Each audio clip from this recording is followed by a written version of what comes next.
45분부터가 지대 이론이지. 지대 이론은 7개인데요. 거기서 이제 독점지대를 빼면은 6개. 6개 이론의 요지를 다 비교해서 점검하고 있어야 돼. 제일 중요하게 다루는 게, 리카도의 차액지대설, 그 다음에 마르크스의 절대지대설, 또 티넨의 위치지대설, 아론소의 입찰지대설, 그 4개 비교하고, 그리고 또 마샬의 준지대하고요, 파레토의 경제지대까지 6개 지대율이 다 정리가 되어 있어야 돼. 이 지대에는 반드시 한 문제를 냅니다. 2문제가 나온 적도 10년 동안 3번 있었어요. 10년간 13문제를 냈으니까 한 개 아니면 2문제는 꼭 나온다는 거죠. 그러니까 이게 비교가 안 돼 있으면 뭐 안 되겠지, 이제. 자, 45번 봅시다, 이제. 리카도의 차액지대설에 관한 설명으로 틀린 것. 비옥한 토지의 양이 상대적으로 희소하고 또 희소학 체감 현상으로 인해서 지대가 발생한다고 보았다. 이제 리카도의 차액지대설의 핵심이 뭡니까? 비옥도의 차이에 따라서 수확량이 달라지니까 비옥도가 높을수록 수확량이 많으니까 지대가 높고 비옥도가 떨어질수록 수확량이 감소하니까 지대가 점차 감소해 가는 거죠. 그래서 비옥도가 전혀 없는 한계지에는 지대가 발생하지 않는다. 왜? 수확량이 없으니까 지대를 지불할 여력이 없죠. 이게 리카도 이론의 핵심입니다. 그러니까 항상 리카도 이론에서 나오면 그 지대 발생 원인을 비옥한 토지의 희소성과 수확 체감 현상, 이게 그냥 기계적으로 나와야 할 지문이죠. 그리고 두 번째, 특정 토지의 지대는 해당 토지의 생산성과 한계지의 생산성의 차이에 의해 발생한다. 그렇습니다. 그러니까 이제 비옥도에 따라서 생산성, 이 수확량이 달라지니까 수확량이 많을수록 지대가 높고, 그래서 비옥도가 없는 한계지는 수확량이 없으므로 지대가 발생하지 않는다. 이게 차액지대설의 핵심이죠. 그다음에 3번 지문이 어려워. 곡물에 대한 수요 증가는 토지 수요의 증가를 초래하므로 곡물의 가격, 이 고가의 상승이 지대의 상승을 유발한다. 그렇습니다. 자, 리카도가 주장한 이론이 뭡니까? 차액지대. 그리고 마르크스가 주장한 게 뭐고? 절대지대. 리카도의 차액지대설은 지대가 발생하는 원인을 어디에서 찾았다? 비옥도의 차이. 비옥도의 차이에 따라서 수확량이 점차 감소하는 수확 체감 법칙이 성립하죠. 그래서 비옥도가 높은 토지일수록 수확량이 많아서 지대가 높고, 비옥도가 떨어질수록 수확량이 감소하니까 비옥도가 없는 한계지, 이 제1등지는 수확량도 없으므로 지대를 지불할 여력이 없지. 그래서 한계지에는 지대가 발생하지 않는다. 그리고 마르크스는 왜 한계지에 지대가 발생하느냐? 그런 토지는 없다. 지대는 토지만 소유하고 있다면 무조건 발생한다. 토지 소유 자체가 지대를 발생하는 원인이죠. 개인들이 사용하고 있는 토지를 사용하려면 지대부터 지불하지 않고서는 토지를 사용할 수 없다고 본 거죠. 그러니까 지대는 토지만 소유하고 있다면 반드시 발생해요. 토지 소유 자체가 지대를 발생하는 원인이니까 당연히 한계지도 지대가 발생하게 되는 거지. 그래서 한계지에 지대가 발생하는 건 요거밖에 없습니다. 모든 토지에 절대적으로 지대가 다 발생하니까 절대지대설을 한 거잖아요. 그러면 리카도는 밀이라는 곡물의 가격이 먼저 상승한 거야. 곡물 가격이 상승하니까 밀농사를 짓기 위해서 농지를 빌려 가요. 농지 수요가 증가하게 되거든. 근데 농지의 양은 한정되는데 빌려오는 사람이 많으면 높은 지대를 요구하는 거죠. 그죠? 그래서 지대가 상승한다. 그래서 이 곡물 가격이 지대를 상승시키는 원인이다. 그래서 곡물의 가격이 지대를 결정한다. 고가 지대를 결정한다. 이렇게 봤단 말이야. 그지? 근데 마르크스는 그게 아니지. 마르크스는 그지? 먼저 나무 토지를 빌려서 사용을 하려면 지대를 지불해야 나무 토지를 빌려서 사용할 수 있죠. 그래서 지대를 지불한 겁니다. 높은 지대를 지불하고 토지를 사용했어요. 지대를 지불하고 토지를 빌려서 사용했더니 그 토지에서 수확량이 소량밖에 산출이 안 됐어.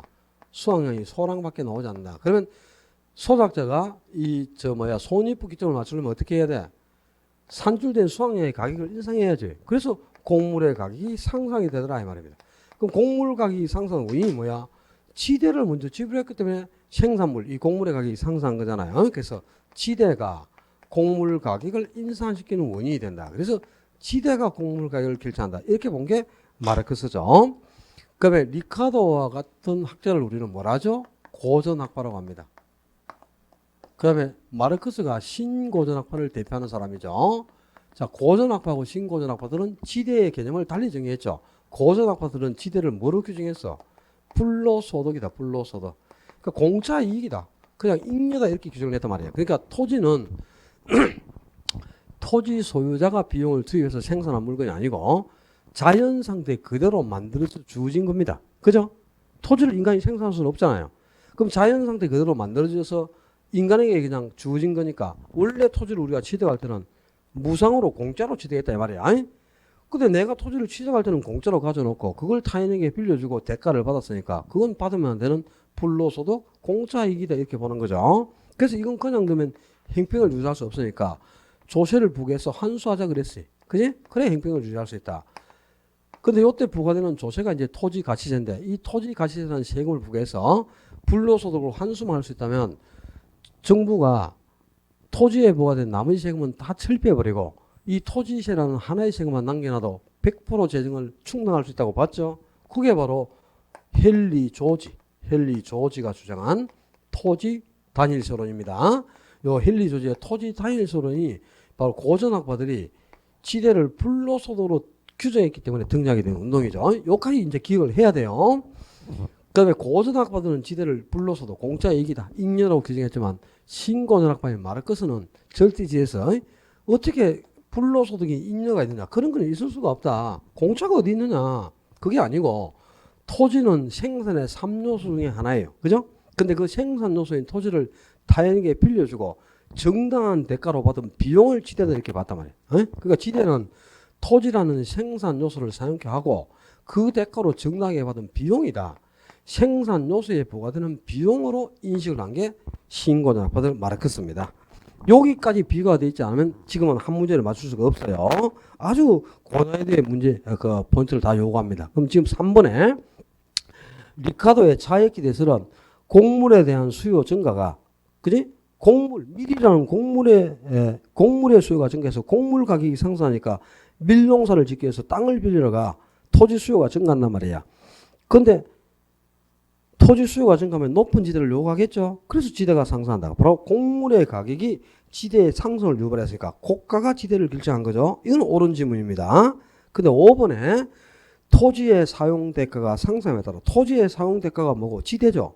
지대가 상승함에 따라 곡물 가격의 상승이 초래되었다. 이거는 마르크스입니다. 마르크스의 질대지대는 지대를 먼저 지불했단 말이야. 그래서 손익분기점을 맞추려면 이 산출된 수확량의 가격을 인상할 수밖에 없으니까 지대가 곡물 가격을 상승시키는 원인이 된 거죠. 그래서 지대가 곡물 가격을 결정한다. 이렇게 보는 게 마르크스. 그러니까 5번 지문은 전반부까지는 마르크스의 절대지대설을 뜻하는 지문입니다. 그리고 후반부에 지대는 보다 비옥도가 높은 토지에 발생한다. 이거는 차액지대가 맞죠. 비옥도에 따라서 지대가 발생한다고 보는 게 리카도의 차액지대니까. 그지? 그렇지 않습니까? 그래서 이 5번 지문이 어려워요. 3번하고 5번을 비교해가지고 밀이라는 곡물의 가격이 상승해서 지대가 상승한 거는 리카도의 차액지대. 그리고 지대를 지불함으로써 곡물 가격이 상승한 거는 지대가 곡물 가격을 결정한 거는 마르크스의 절대지대. 요게 비교가 돼야 돼요.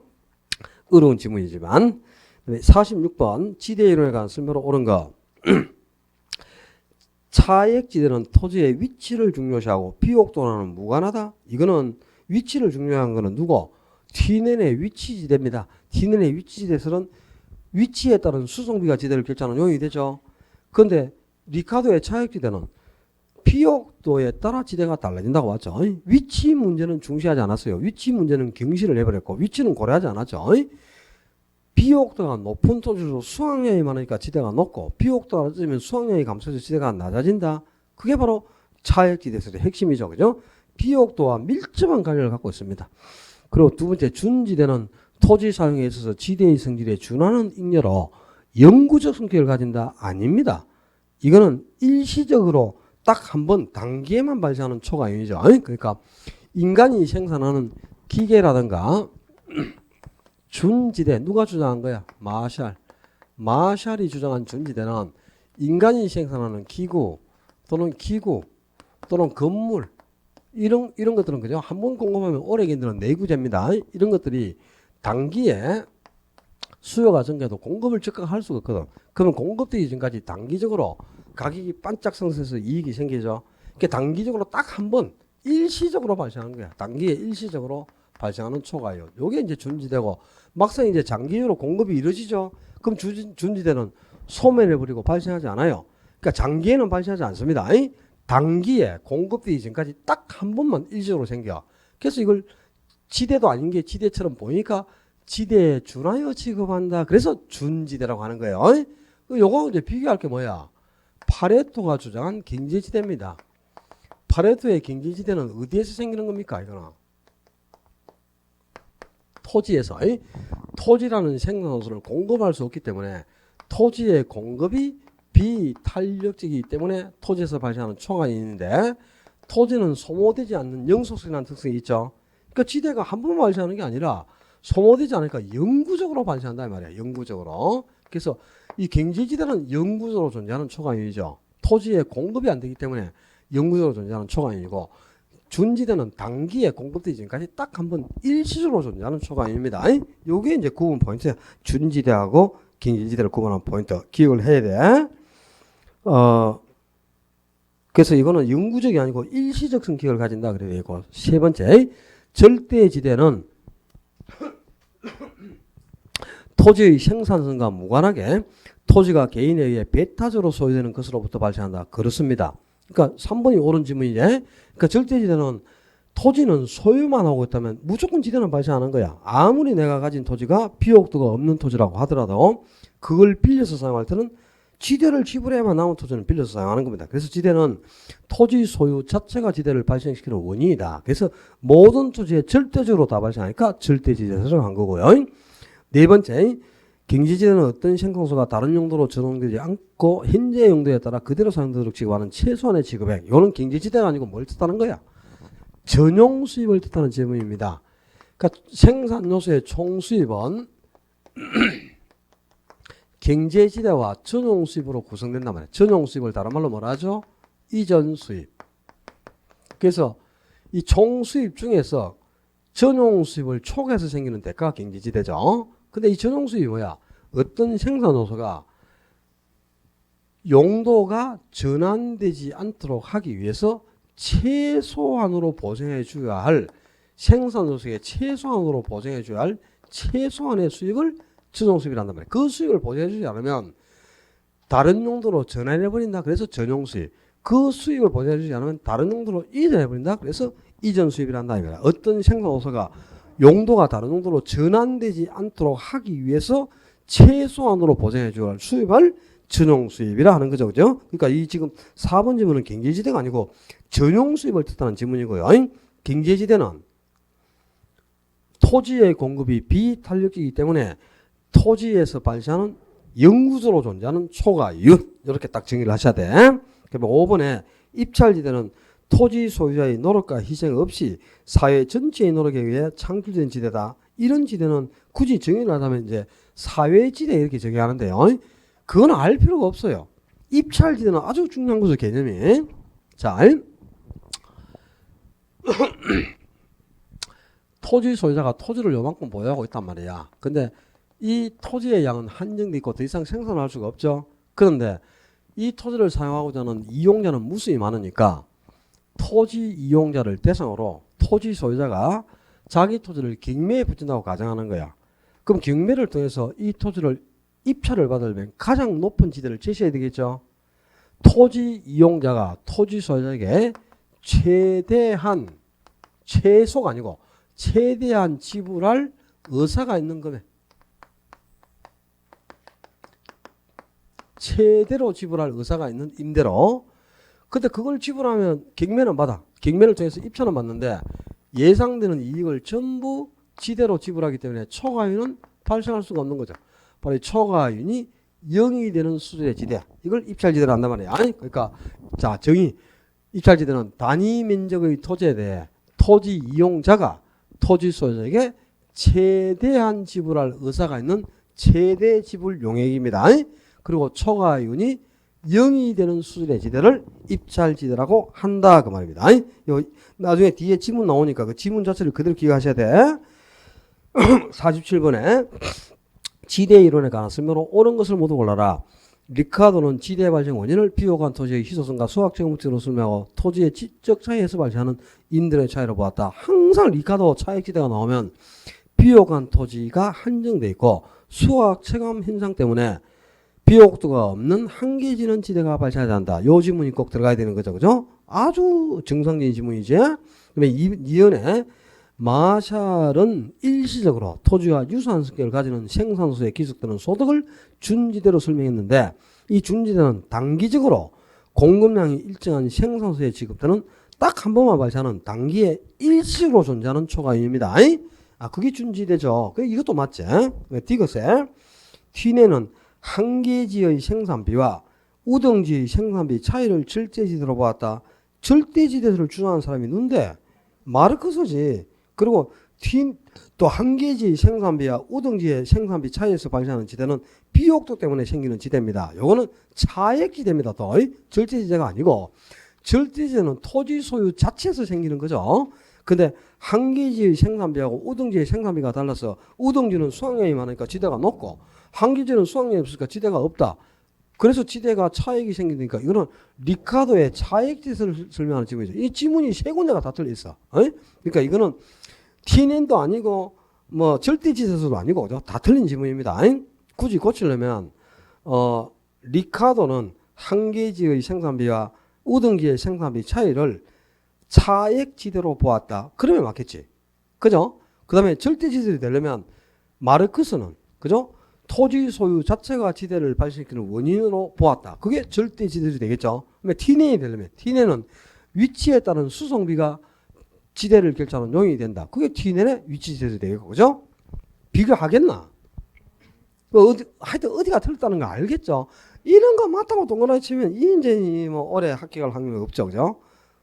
이거는 뭐 여러 군데가 다 틀린데 이런 거는 맞다 하면 안 돼요. 그 다음에 리얼에 마르크스는 도시로부터 거리에 따라 농작물의 재배 형태가 달라진다는 점에 착안하여 수송비 차이가 지대의 차이를 가져온다. 요 있네. 이거는 이제 T낸의 위치지대설이죠. 이 리얼이 T낸의 위치지대설을 그대로 정의하고 있죠. 그죠? 바로 위치에 따른 수송비가 지대를 결정하는 주 요인이 된다. 이게 T낸의 위치지대설이 되겠습니다. 뒤로 넘겼어. 48, 9, 50번 다 중복적인 문제들이라 여러분들이 다 풀어도 충분히 풀 수 있고 혹시 안 풀어주는 문제 중에 어려운 게 있거나 이해가 안 되는 게 있으면 설명을 해달라고 말씀을 하세요. 근데 설명을 말씀하시는 게 없는 거 보니까 다 이해하고 지금 가고 있다는 뜻이겠죠. 그죠? 여러분 한 번만 설명하면 다 알죠. 그죠? 이미 또 다 알고 있는 거고, 그죠? 그죠? 51번. 지대로에 관한 설명으로 틀린 거. 리카도는 비옥도의 차이, 비옥한 토지량의 제한, 수학 체감 법칙. 뭐 리카도 나오면 이 지문은 그냥 기계적으로 나오는 지문입니다. 해마다. 그 차액지대에서도 나온 지문 봐요. 이 지문이 안 나오는 적이 있는가? 없어요. 그 옆에도 그 49번 문제도 보면 첫 줄에 지대가 발생하는 이유는 비옥한 토지의 양이 상대적으로 희소하고 토지에 대한 수학 체감 법칙이 있다. 이게 누구 이론이고 그냥 이 나오는 건가? 리카도의 차액지대 바로 기계적으로 나와야 되겠죠. 그죠? 그리고 50번 문제는 지대는 토지 소유자가 토지를 소유하고 있다는 독점적 지대 때문에 발생한다. 토지 소유 자체가 지대를 발생시키니까 제1등기인 한계적으로 지대가 발생해. 그럼 지대가 모든 토지에 절대적으로 다 발생하죠. 이거는 뭐 마르크스의 절대지대. 모든 토지 지대가 다 발생하니까 그죠? 또 기계적으로 나와야 돼 이제. 51번에 2번 위치지대설에 따르면 다른 조건이 동일한 경우 지대는 중심지에서 거리가 멀수록 감소하는 거죠. 중심지에서 거리가 가까우면 수송비가 절감되니까 지대가 높고 중심지에서 거리가 멀어질수록 수송비가 계속 증가해 버리니까 지대를 지불할 여력이 갈수록 줄어들죠. 그래서 수송비하고 지대는 무슨 관계? 비례한다고. 수송비가 증가하면 지대가 줄고 수송비가 감소해야 지대가 늘었는데 그게 또 비례입니까? 반비례지. 그죠? 언니 비례 아니면 반비례인데 확률 50%인데 참 그죠? 수송비가 지대는 반비례 관계가 됩니다. 수송비가 증가하면 지대는 감소, 수송비가 절감돼야 지대가 높아지죠. 그리고 세 번째 절대지대설에 따르면 토지 소유 자체가 지대 발생 요인이고, 그리고 4번에 입찰지대는 최고의 지대 지불 의사가 있는 용도의 토지가 할당된다 말입니다. 그지? 그러니까 이제 가장 높은 지대를 제시해야만 경매를 써서 입찰을 받는 거죠. 그래서 입찰지대는 최대로 지불할 의사가 있는 금액 아닙니까? 그리고 차액지대설에 따르면 지대는 경제적 잉여가 아니라 생산합니다. 이거는 절대지대설이지. 그러니까 마르크스의 절대지대설은 지대는 생산비용, 생산비입니다. 근데 리카도의 차액지대설은 지대는 경제적 잉여, 바로 불로소득이다. 이렇게 보는 게 차액지대설의 핵심이죠. 그러니까 5번이 지금 바뀌어 있죠. 차액지대설에서는 지대는 불로소득, 잉여다 이렇게 보는 거고, 그리고 그 절대지대설은 지대는 생산비용이다 이렇게 보고 있습니다. 구분하셔야 돼. 그 다음에 뒤로 가서 53번에 지대 이론에 관한 설명으로 옳은 것. 고전학파는 지대를 비용으로 본 반면 신고전학파는 잉여로 봤다. 반대죠. 이제 고전학파인 리카도는 지대를 잉여, 불로소득이다 이렇게 봤고요. 신고전학파인 마르크스는 지대는 생산비용이다. 비용으로 본 겁니다. 정반대죠. 그리고 이번에 지대를 잉여로 보는 경우 해당 잉여물에 대한 환수 논리가 성립된다. 그렇습니다. 이게 이제 이걸 뜻하는 거죠. 고전학파들은 지대를 잉여, 불로소득으로 규정했기 때문에 헨리 조지가 이건 그냥 두면 안 된다. 세금을 부과해서 환수하자. 그래야 형평성을 유지할 수 있다고 본 거죠. 바로 조세를 부과해야 될 논리가 여기서 성립하는 거야. 지대가 불로소득이니까 세금을 부과해서 환수하자는 거죠. 2번이 옳은 지문이네. 세 번째, 티내는 비옥도에 따른 수학액의 차이가 지대가 된다. 그런 티내이 아니고 비옥도가 나오면 리카도, 그죠? 차액지대설이 비옥도에 따라서 지대가 달라지는 거죠. 리카도가 되겠고, 그다음에 4번에 리카도는 비옥도의 차이에 의해 한계지에도 지대가 발생하는 게 아니고 비옥도가 없는 한계지는 수학량이 없어요. 그래서 지대가 발생하지 않는다. 자, 리카도의 차액지대하고요. 그 다음에 티넨의 위치지대설은 위치지대도 농업지대가 중심지대에서 너무 멀리 떨어져서 수송비가 다 100% 지불되면 지대를 지불할 수가 없죠. 그럼 티넨의 위치지대설도 한계지는 지대가 발생하지 않는 겁니다. 한계지의 지대가 발생하는 것은 절대지대설밖에 없어요. 마르크스의 절대지대설만 이게 땅만 가지고 있으면 무조건 지대는 받는 거니까, 그지? 소유 자체가 지대 발생하니까 한계지의 지대가 발생하는 거고, 리카도의 차액지대하고 티넨의 위치지대는 한계지는 지대가 발생하지 않아요. 그 다음에 거기 5번째 경제지대론에 가면 생산 요소의 수요 탄력성에 따라 전용수익과 경제지대의 비중이 달라지는 게 아니고 이 경제지대는 뭐에 따라? 공급의 탄력성에 따라 결정됩니다. 공급이 토지를 공급할 수 없기 때문에 공급이 비탄력이기 때문에 토지에서 생기는 초강이 경제지대지 수요의 탄력성하고는 아무 관계가 없어요. 공급이 안 되면 어디서 경제지대가 커지죠. 만약에 공급이 무궁무진하게 이루어져 공급이 완전 탄력적이잖아요. 근데 토지를 사고는 수요가 있다. 그럼 요 수입이 생기는데 수입은 이제 요 가격하고 수요량을 곱한 게 수입이죠. 그럼 요 내부면적이 총수입 아니야. 근데 공급이 완전 탄력 때는 요 총수입이 경제지대하고 전용수입 두 가지로 구성되죠. 이때는 요 총수입이 전부 뭡니까? 이때는 경제지대는 전혀 없어요. 경제지대는 0이고 전용수입이 100이죠. 그렇게 총수입이 전부 전용수입으로만 구성되어 있다는 뜻이야. 공급이 무궁무진하게 이루어질 때는, 그지? 근데 공급이 전혀 이루어지지 않는다. 공급이 완전 비탄력인데 토지에 대한 수요가 발생하죠. 그럼 요 총수입은 전부 뭐가 되냐? 이게 전부 경제지대죠. 그러니까 요때는 이제 경제지대가 100이 되고 전용수입이 0이 됩니다. 그러니까 공급이 전혀 이루어지지 않을 때는 총수입이 전부 뭐로 구성된다고? 경제지대로 구성되는 거고, 공급이 완전 비탄력이면 공급이 완전 탄력 때는 총수입은 전부 전용수입만 구성됩니다. 그러니까 이거는 공급의 탄력성에 따라 공급이 안 되면 할수록 크게 나타나는 게 경제지대죠. 토지라는 생산 요소를 공급할 수 없기 때문에 발생하는 초과이윤을 경제지대로 하는 거야. 수요의 탄력성은 아무 관계가 없습니다. 54번에 지대 이론에 관한 설명으로 틀린 거. 이거 아주 오래전에죠. 11회 때 출제된 기출문제인데 또 한 개 들었네. 자, 1번에 지대론에 관한 논쟁은 지대가 토지로부터 생산된 재화의 가격에 영향을 주는 생산비, 즉 비용이냐, 비용이 아니고 불로소득이냐, 여기에 핵심을 두고 있어요. 그러니까 고전학파들은 지대를 뭐 비용이 아니고 뭐로 봤다? 잉여, 불로소득 이렇게 봤고, 신고전학파들은 지대는 비용이다. 생산 요소에 보고되는 비용이다 이렇게 봤죠. 비용인가 아니냐? 여기에 지대 논쟁의 핵심이 있는 겁니다. 근데 이번에 고전학파는 토지를 자본과 구별하지 않은 게 아니고 엄격하게 구별했습니다. 고전학파는 토지를 자본과 엄격하게 구분하고 토지의 자연적 특성인 부정성을 특히 강조했어요. 그래서 지대는 불로소득을 이렇게 규정했는데 이게 무슨 말이냐? 자, 토지는 부정성 때문에 생산할 수 있다 없다? 없어요. 부정성 때문에. 그죠? 생산이 불가능하지 하죠. 만약에 자본을 투입해서 생산할 수 있다면 토지는 그냥 자본하고 똑같은 거야. 자본을 투입해서 생산하고 만들어낼 수 있다면 토지나 자본이나 구분이 없는 겁니다. 그런데 아무리 많은 자본을 투입해도 토지는 1cm의 면적도 증가시킬 수 없다.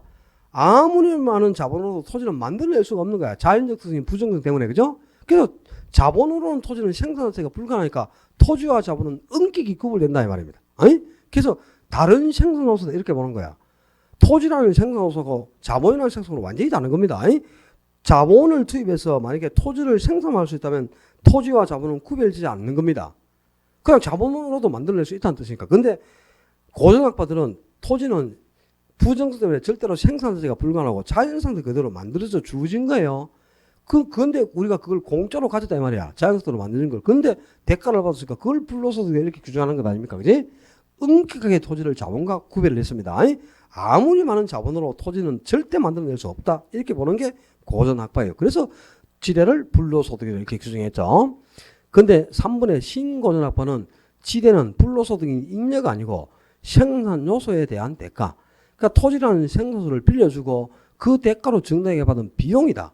이게 이제 마르크스의 신고전학파들의 입장이죠. 그리고 생산물 가격에 영향을 주는 요소 비용으로 파악했다. 그러니까 지대가 생산물 가격을 결정한단 말이야. 이 지대가 생산물 가격, 곡물의 가격을 결정하는 원인이 되는 거죠. 그죠? 이제 후반부로 요걸 뜻하는 지문입니다. 지대를 지불했기 때문에 곡물의 가격을 인상할 수밖에 없으니까 지대가 생산 요소의 가격, 그러니까 농산물 가격을 결정하는 원인이 되는 게 지대죠. 4번은 옳은 지문입니다.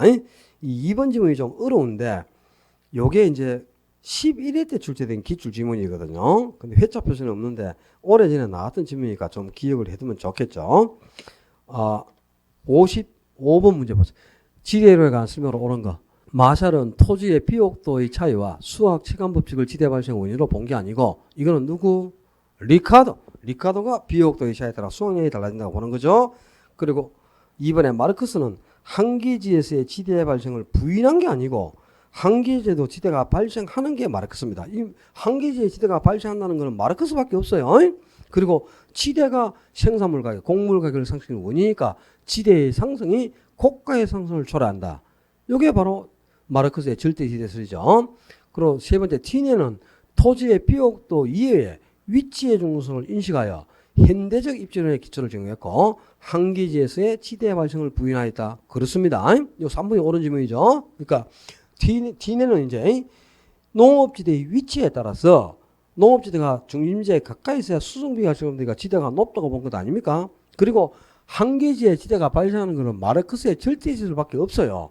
그러니까 티네의 위치에서도 수송비를 지불할 수 있는 수익이 1,000만 원이 발생했으면 수송비도 1,000만 원까지 지출하겠죠. 근데 수송비가 1,000만 원을 초과하게 되면 전혀 지대를 지불할 수가 없잖아요. 그죠? 그 지점까지만 지대가 발생하는 겁니다. 그래서 한기지는 당연히 지대가 발생하지 않는 게 리카도나 티네의 이론이고요.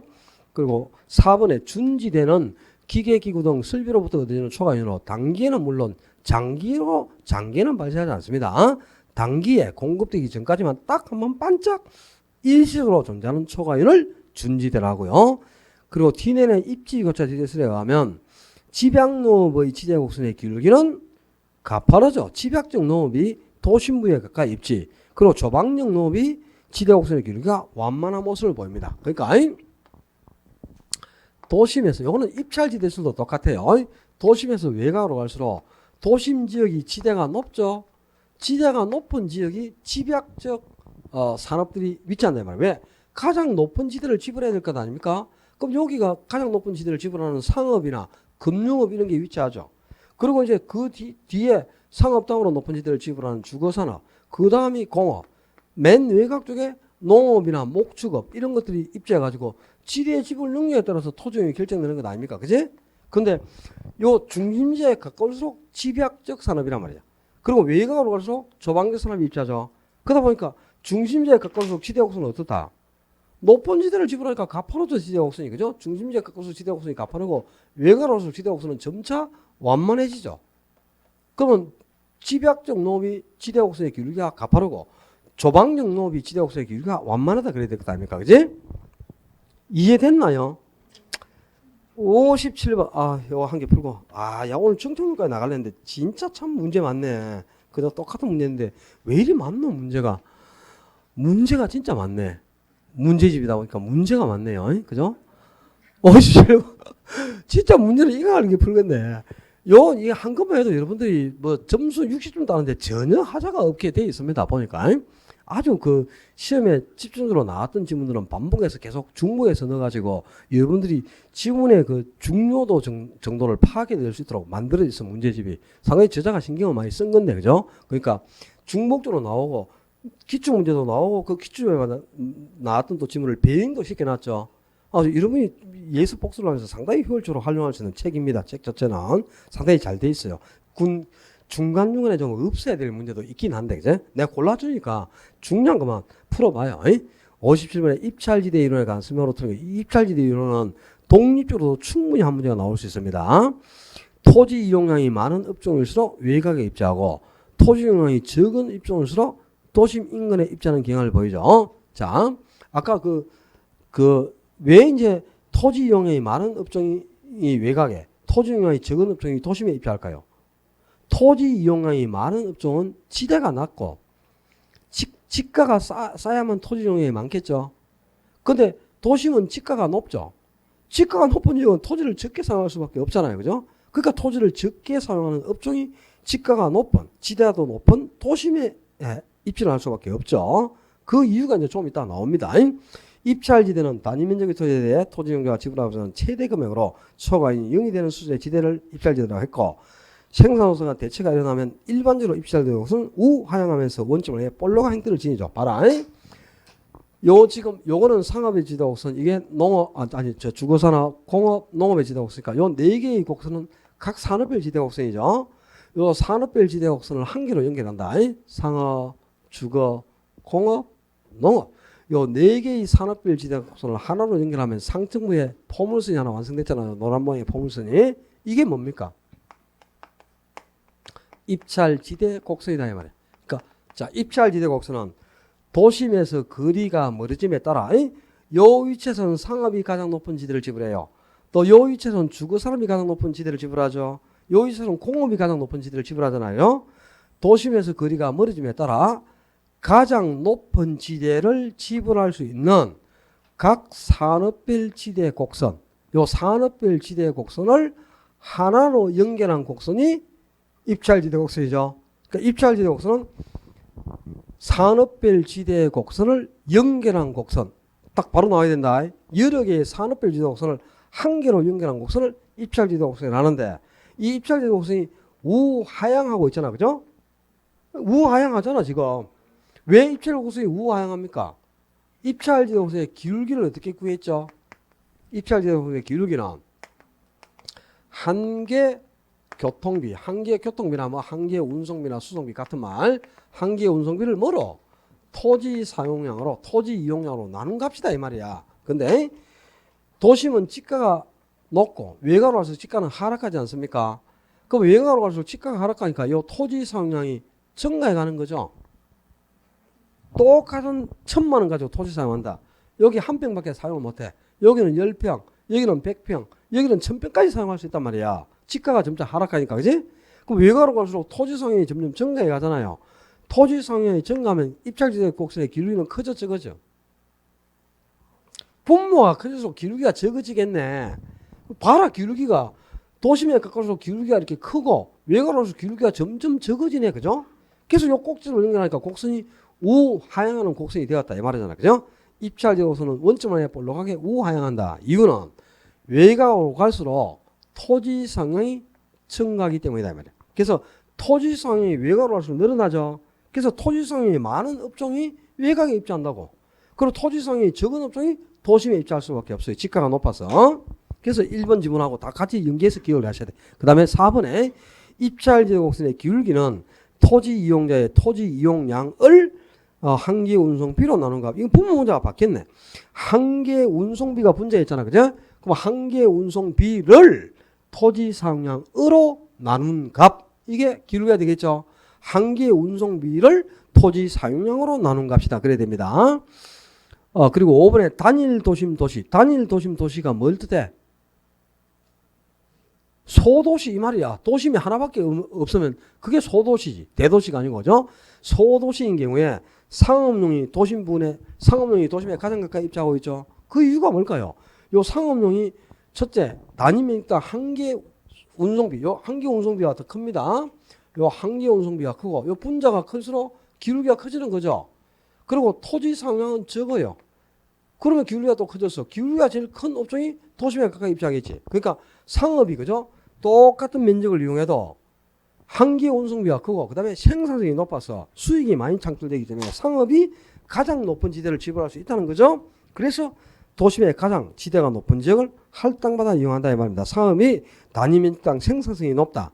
그리고 가장 높은 수익이 창출돼서 제일 높은 지대를 지불할 수 있고, 또 한계 운송비가 크다 이 말이야. 이 한계 운송비가 클수록 기울기가 커지는 거잖아요.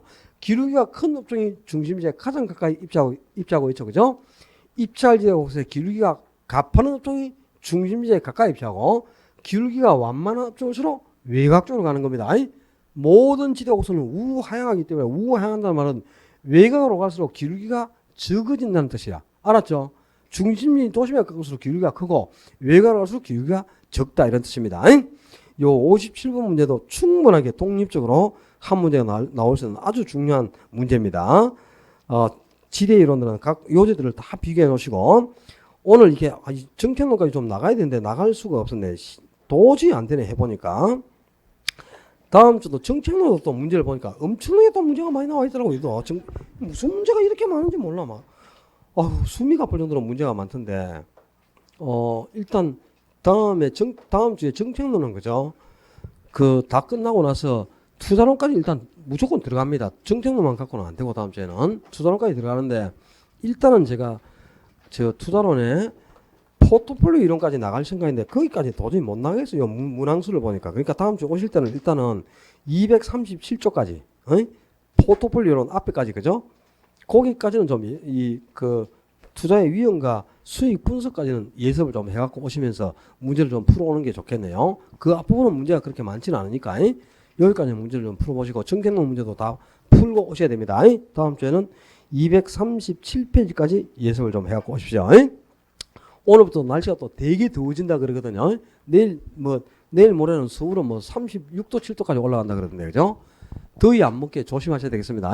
건강관리 잘하고 남은 한 주 즐겁게 지내시고 다음 주에 건강히 뵙겠습니다. 수고하셨습니다.